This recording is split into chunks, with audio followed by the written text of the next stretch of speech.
Bienvenue dans le cœur de l'info sur France 24. Il est 19h à Paris. La une de l'actualité, un cessez-le-feu entre Israël et le Hezbollah entré en vigueur tôt ce matin. Dans 10 minutes, le débat il est consacré au cessez-le-feu entre Israël et le Hezbollah. Quelles sont les conséquences de cette trêve pour les populations libanaises et israéliennes? Sera-t-elle respectée cette trêve? Cet accord de cessez-le-feu peut-il déboucher sur une trêve à Gaza? Les questions que vous poseront à nos invités. 19h10, le débat.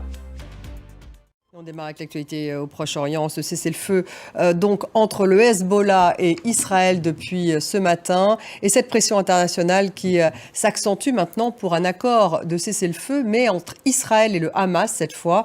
Alors que les bombardements se poursuivent à Gaza, bombardements israéliens. Au moins 33 personnes ont été tuées ces dernières 24 heures dans l'enclave selon le Hamas. Anna Pereira.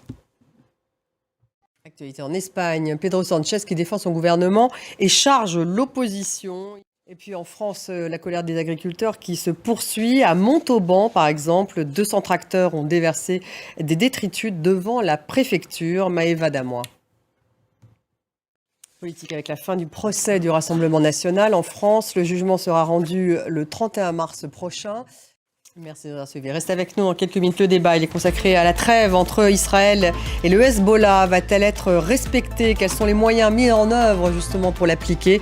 Cet accord de cessez-le-feu au Liban entre Israël et le Hezbollah peut-il déboucher sur une trêve à Gaza? Voilà les questions que nous allons poser à nos invités. Dans quelques minutes, le débat.